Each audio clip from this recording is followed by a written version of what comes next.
Nous allons donc aujourd'hui aborder un sujet primordial puisqu'il concerne le monde entier. Je vais donc laisser la parole à Robert. Je vous laisse démarrer la conférence en commençant par vous parler un peu de vous, de votre parcours. Ce serait formidable. Je ne sais pas tout ce que vous souhaitez savoir exactement, mais pour commencer, je dirais que je me considère comme l'un des derniers scientifiques de la Renaissance. Mon champ d'études est très large, de Beethoven à Shakespeare. J'ai étudié dans une école privée du Connecticut. Ensuite à Harvard, sur la côte Est, où j'ai été accepté très tôt, ce qui m'aurait permis d'obtenir mon diplôme en 3 ans, mais j'ai décliné. Non pas d'intégrer Harvard, mais j'ai refusé d'obtenir un diplôme anticipé, parce que j'avais tellement de cours passionnants, et mes parents payent pour ça, donc. J'ai travaillé pour une entreprise spécialisée dans l'intelligence artificielle. Aussi, peut-être ai-je oublié de mentionner la spécialisation de mon diplôme de premier cycle, qui était prépa médecine et informatique. J'ai décrété que je n'aimais pas le sang. Et je confirme, contrairement au reste de ma famille, je ne suis pas devenu médecin. J'aimais les robots, la technologie et les ordinateurs. J'ai donc par la suite travaillé pour une société d'intelligence artificielle qui faisait de la reconnaissance d'images de toutes sortes. J'ai ensuite repris mes études pour obtenir une maîtrise en génie biomécanique, en ingénierie robotique. Tous ces types d'ingénierie qui permettent par exemple de mettre au point des cœurs artificiels.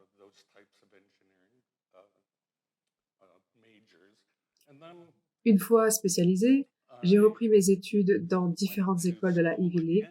J'ai obtenu un diplôme en gestion, une maîtrise en administration des affaires.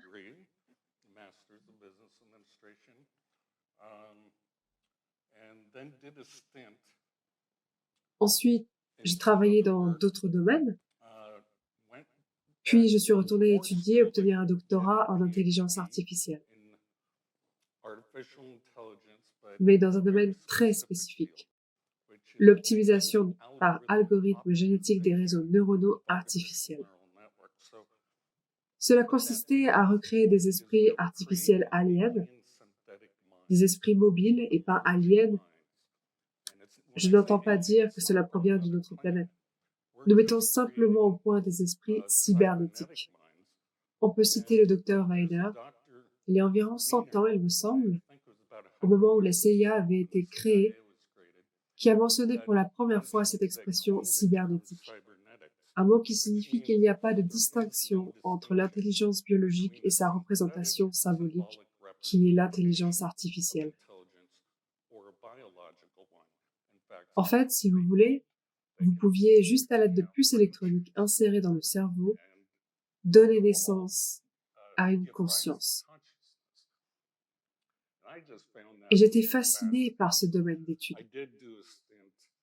J'ai eu l'occasion de voyager un peu partout dans le monde, en acceptant des missions ponctuelles en tant que consultant en gestion pour une 50aine d'entreprises. Quoi qu'il en soit, j'ai été recrutée par la DARPA, le ministère de la Défense, la CIA. Je suis vraiment passionnée par la technologie de pointe et je ne me sentais pas pris en défaut sur le plan moral. J'ai codé les algorithmes pour suivre la flotte soviétique des sous-marins nucléaires. C'était un projet important pour la marine. J'ai travaillé dans le domaine de la chirurgie robotisée pour la médecine de l'armée, sur la reconnaissance vocale, sur la programmation conversationnelle des chatbots que vous utilisez constamment désormais, les armes voix de Dieu, utilisées en temps de guerre, durant la guerre du Golfe notamment, la V2K, la technologie V2K utilisée pour projeter un son, qu'il est impossible d'arrêter même en se bouchant les oreilles. Et nous pourrons en dire un peu plus sur son fonctionnement bien particulier. Nous leur avons dit dans leur propre langue, c'est Allah, déposez les armes. Et ça fonctionnait plutôt bien parce que cette technologie reste inexplicable pour le commun des mortels, qui n'en a jamais fait l'expérience auparavant.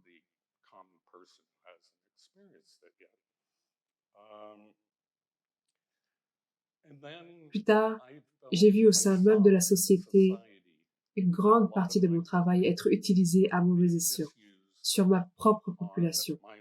Je m'en suis rendu compte et je me disais, c'est exactement ce sur quoi j'ai travaillé. Toutes les choses que Greg est en train de subir, ce n'était pas censé être utilisé sur de simples civils. C'était censé être une arme de guerre, utilisée à des fins d'interrogatoire, éventuellement pour fatiguer l'ennemi, dans le but de le démoraliser, ce qui, on peut le comprendre, revêt un intérêt certain pour le ministère de la Défense, car il s'agirait de guerres non sanglantes, et ça me paraissait fantastique, mais son usage a complètement été détourné. J'ai commencé ma propre enquête, et depuis 22 ans, je milite pour les droits de l'homme. Je suis contre la torture, toutes les formes de torture, mais en particulier ce type de torture. Mais Greg vous parlera de ce qui lui est arrivé et de ce que d'autres personnes continuent à subir dans le monde entier. Ce n'était pas censé se passer comme ça. Depuis lors, mon objectif est d'instruire les gens